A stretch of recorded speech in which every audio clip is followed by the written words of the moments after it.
So there's been some talk about a little Unity project called That Dragon Cancer, and how the developer has blamed Let's Plays and live streams of the title for a lack of sales. Now, I could go on and on about all the possible intellectual property issues with video games and Let's Plays, but that's not what we're here to talk about today. While it may be true that a lot of the pros and cons of piracy are also present within Let's Plays, that's somewhat beside the point.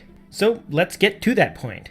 There's this school of thought that because the print gaming sites have all gone to shit, YouTube is going to take over as the main way for gamers to find new games to play. But it's quickly become painfully obvious that YouTube can be just as bad as the old gaming sites, if not much worse. And yes, I do realize the irony of saying this on YouTube. Point number 1. YouTube is even easier to corrupt than the gaming sites were.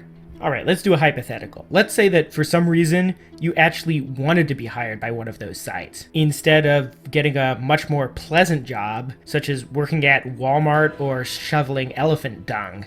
Well, the main requirement for working for most gaming sites isn't, say, a degree in journalism, as evidenced by the fact that most of the people working for them don't have one. What's really valued is the ability to write as quickly as possible, so you can push out as many articles as possible in as short a period of time as possible. The standards for that may be quite different from what we wish they were, but at least they do have some level of professional standards. Now, compare that with YouTube. Anyone has the ability to record gameplay footage and then upload that footage to YouTube and add some commentary. And because there's no real standards for becoming a YouTuber, there also isn't any expectation for them to keep the interests of the consumer in mind at all. This means that it's actually quite easy to convince many of the creators at YouTube to partake in a few backroom deals with game publishers. While it is true that the FTC updated their guidelines, possibly at the request of some gamers, the published guidelines that they've released don't set the bar quite as high as some of us would like them to. Let's say that a AAA publisher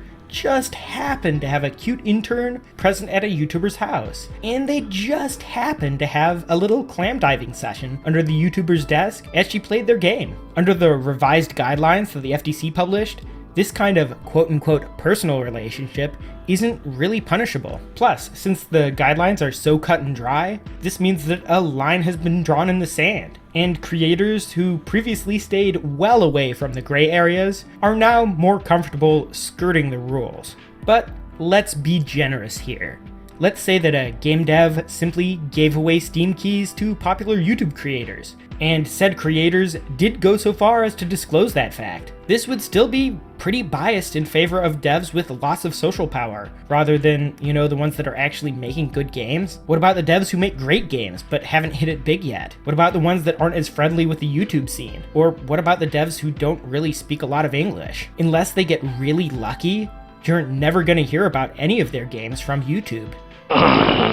Point number 2. The sort of games that are enjoyable to watch on YouTube are not necessarily the most fun to play. I mean, look at the past trends in gaming that have been sparked by Let's Plays. All the Slender clones, all the sandbox survival games trying to cash in on the success of DayZ and Rust, and that bag of autism known as the Five Nights at Freddy's fandom. A lot of horror games for some reason. But it's entirely possible that none of those gaming trends would have happened at all without the popularity of YouTube Let's Plays. Conversely, there are some game genres that just don't translate well into YouTube videos. Genres like text-heavy games that aren't fully voiced, computer role-playing games, visual novels, or games with a strong puzzle element. Those aren't gonna work, since you probably know most of the answers to the puzzles after you've finished watching the Let's Play. And then there's the bullet hell shoot-'em-up genre, where YouTube kinda butchers the quality of the video because of the massive amounts of small moving sprites featured in those games. So if you have any interest in those sorts of games that don't work well as YouTube Let's Plays, then you're gonna be missing out on them if you use YouTube as your primary way of discovering new titles to play. The aspects of a game that make for fun gameplay just aren't the same as the ones that make for fun viewing. It just plain old isn't as entertaining to watch someone read dense paragraphs of prose from GeneForge as it is to watch them freak out because of some jump scare. Point number 3. YouTube Let's Plays and live streams do not exist to introduce you to new video games.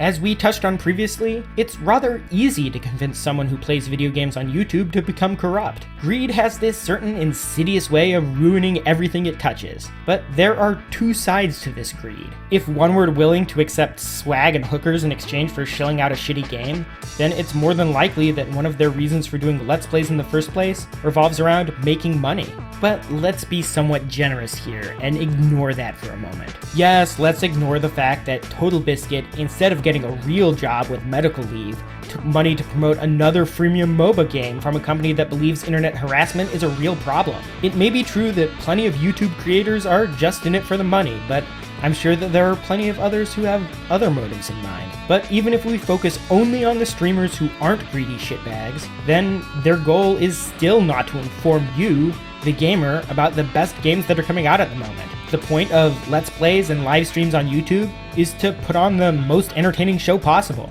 And so the people who play video games on YouTube will always prioritize the entertainment value of the videos themselves above everything else. This is related to our previous point, but it's not just that no one wants to hear someone reading off huge blocks of elaborately detailed descriptions of fantasy prose in an RPG. The videos, at least the ones popular enough for you to actually hear about them, will be made with the main purpose of keeping the viewer engaged as long as possible. So the end goal still isn't keeping gamers informed about the best titles coming out at the moment. You can see this as well in other types of YouTube content, such as reviews or politics or even science and philosophy, which have devolved into just someone screaming at the camera about stupid shit. And in YouTube gaming, you can easily find videos of some idiot screaming into a camera because Foxy gave them a jump scare. It's because they want to put on a fun show to entertain the viewers. And hey, if watching colorful YouTube characters act zany in front of a camera is your thing,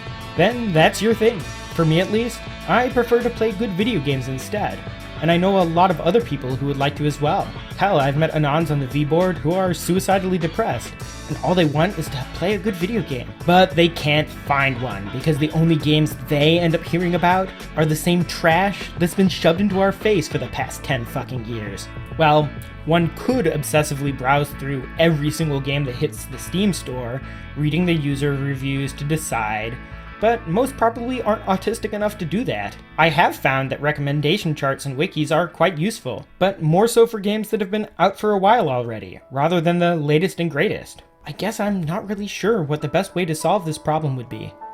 Well, unless we push for a return to the original purpose of the Fifth Estate. We don't need some central authority, some YouTube celebrity to tell us what's good and what isn't. Instead of pundits pushing politics for payola, we could all take it upon ourselves to report to each other. In the words of a wig-wearing scoundrel, we need to be the honest people.